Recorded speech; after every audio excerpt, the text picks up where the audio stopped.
السلام علیکم ورحمۃ اللہ وبرکاتہ۔ دوستو، آج ہم ایک اہم سوال پر بات کریں گے۔ کیا عربی عالم عجمی عالم سے بہتر ہوتا ہے؟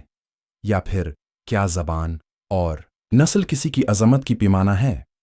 چلیں قرآن و سنت کی روشنی میں جانتے ہیں۔ یا ایھا الناس انا خلقنکم من ذکر و انسی وجعلنکم شعوبا وقبائل لتعارفوا ان اکرمکم عند اللہ اتقکم۔ ترجمہ: اے لوگو، ہم نے تمہیں مرد و عورت سے پیدا کیا اور تمہیں قومیں اور قبیلے بنایا تاکہ تم ایک دوسرے کو پہچانو۔ بے شک اللہ کے نزدیک تم میں سب سے عزت والا وہ ہے جو تمہارا سب سے زیادہ پرہیزگار ہو۔ امام بخاری رحمہ اللہ علیہ عجمی ایرانی نسل لیکن صحیح ترین حدیث کی کتاب لکھی۔ شیخ عبد القادر جیلانی رحمہ اللہ علیہ فارسی النسل لیکن عربی میں علوم دین کا خزانہ چھوڑا۔ خواجہ غلام فرید رحم اللہ علیہ سرائکی بولنے والے لیکن اللہ کے مقرب ولی بنے۔ اللہ نے قرآن میں فرمایا، انما یخشى اللہ من عبادہ العلماء۔ فاطر 28۔ ترجمہ: اللہ سے اس کے وہی بندے ڈرتے ہیں جو علم رکھتے ہیں۔ نبی نے فرمایا، ان اللہ لا ينظر الی صورکم و اموالکم ولکن ينظر الی قلوبکم و اعمالکم۔ مسلم۔ ترجمہ: اللہ تمہاری صورتیں اور مال نہیں دیکھتا بلکہ تمہارے دل اور اعمال دیکھتا ہے۔ دوستو، ہمارے معاشرے میں کبھی کبھی عربی داں کو فوقیت دی جاتی ہے، حالانکہ ایک عجمی عالم جو عربی سیکھ کر قرآن پڑھے وہ بھی قابل احترام ہے۔ ایک سرائکی یا پنجابی ولی جو اپنی زبان میں اللہ کا ذکر کرے وہ بھی محبوب الہی ہے۔ نہ عربی فضیلت کی شرط ہے، نہ عجمی ہونا کمی۔ آئیے ہم ظاہری تفریق چھوڑ کر علم و تقوی کو اپنائیں۔ چاہے ہم عربی ہوں یا عجمی، پنجابی ہوں یا سرائکی، اصل کامیابی دل کی پاکیزگی میں ہے۔ علم سیکھو، تقوی اپناؤ، امتیاز چھوڑ دو۔ کیا اللہ کے نیک بندے صرف عربی ہوتے ہیں یا وہ بھی جو عربی نہیں جانتے؟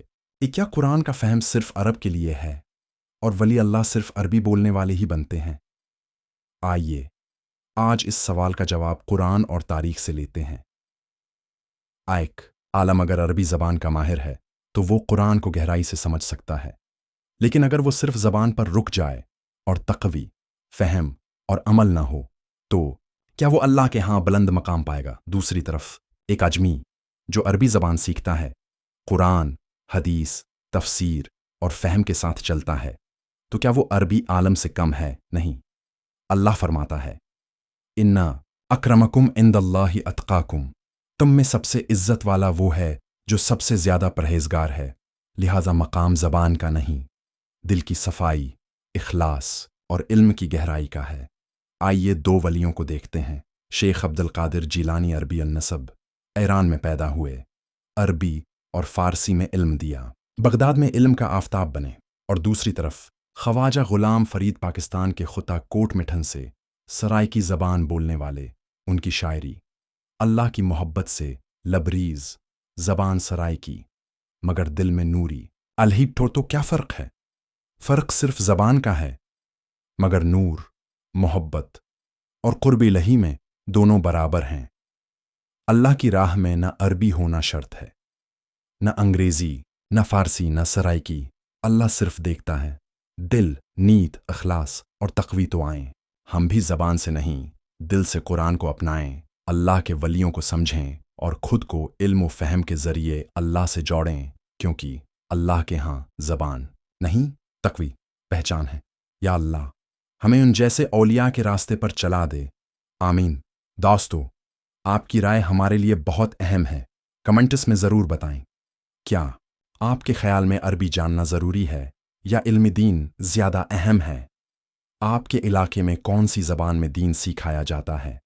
اس ویڈیو کو شیئر کریں اور 3 دوستوں تک پہنچائیں تاکہ ہر کوئی یہ اہم سبق سیکھ سکے۔ اگر آپ کو یہ پیغام پسند آیا تو پیغام حق کو سبسکرائب کریں اور دوسروں تک یہ علم پہنچائیں۔ اللہ حافظ۔ دین کی بات پیار کے ساتھ۔ ہمارا مقصد صرف اللہ کی رضا اور امت مسلمہ کی بھلائی ہے۔ آپ کے ایک لائک، شیئر یا سبسکرائب سے ہم قرآن و سنت کی روشنی کو دنیا کے کونے کونے تک پہنچا سکتے ہیں۔ اللہ ہم سب کو دین کی سمجھ عطا فرمائے اور ہمارے چھوٹے چھوٹے اقدامات کو قبول کرے، آمین۔